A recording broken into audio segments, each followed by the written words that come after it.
ನಮಸ್ತೆ ಮೇಡಮ್, ಚಂದ್ರಮ್ಮ ಅಂತ. ಈಗ ಒಂದ್ 2 ತಿಂಗಳ ಮುಂಚೆ ಬಂದು ನಮ್ಮ ಮಗ ಮೆಡಿಸಿನ್ ತಗೊಂಡೋಗಿದ್ರು. ಇವಾಗ ನಾವು ಡಾಕ್ಟ್ರು ಪೆಟ್ ಸ್ಕ್ಯಾನ್ ಹೇಳಿದ್ರು.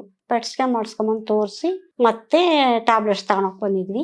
ಪರವಾಗಿಲ್ಲ, ಈಗ 2 ತಿಂಗಳಿಂದ ಸ್ವಲ್ಪ ನನಗೆ ಪರವಾಗಿಲ್ಲ ಅನ್ನಿಸ್ತು. ಆಪರೇಷನ್ ಆದ್ಮೇಲೆ 5-6 ವರ್ಷ ಏನಿರ್ಲಿಲ್ಲ, ಮತ್ತೆ ಆತರ ಸ್ವಲ್ಪ ಗಂಟು ಕಾಣಿಸ್ಕೊಳ್ತು. ಗಂಟು ಕಾಣಿಸ್ಕೊಳ್ದಂಗಿಂತ ಇಲ್ಲಿ ನಾವು ಇದು ಯೂಟ್ಯೂಬ್ ಅಲ್ಲಿ ನೋಡ್ಕೊಂಡು ನಿರಂಜನ್ ದೇಶಪಾಂಡೆ ಇದ್ರಾಗ ನೋಡ್ಕೊಂಡು ನಾವು ಇಲ್ಲಿಗೆ ಬಂದ್ವಿ. ನನಗೆ ಗಂಟಿದೆ, ಕ್ಯಾನ್ಸರ್ ಗಂಟು ಅಂತ ಫುಲ್ಲು ಎದೆ ಬಲಗಡೆ ತೆಗ್ದಿದ್ರು. 2 ಸರಿ ಆಪರೇಷನ್ ಆಯ್ತು. 5-6 ವರ್ಷ ಏನಿರ್ಲಿಲ್ಲ. ಇವಾಗ ಸ್ವಲ್ಪ ದಿನ ಆದ್ಮೇಲೆ ಮತ್ತೆ ಗಂಟು ಕಾಣಿಸ್ಕೊಂತು.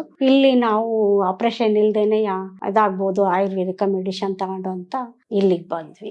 ಹೌದು, ನಮ್ಮ ತಂಗಿಗೆ ನಮ್ಮ ಅಣ್ಣನ್ಗೆ ಇತ್ತು. ಅದಕ್ಕೆ ನನಗೆ ಗೊತ್ತಾತಲ್ಲ, ಆಪರೇಷನ್ ಆಗಿ ಎಲ್ಲ ಇದಾದ್ಮೇಲೆ ಮತ್ತು ಕಂಟಿನ್ಯೂ ಬೆಳಕಂತ ಅದೇ ಭಯ ಆಗಿ ಇಲ್ಲಿಗೆ ಬಂದ್ವಿ. ಪರವಾಗಿಲ್ಲ ಅನ್ಸಿದೆ.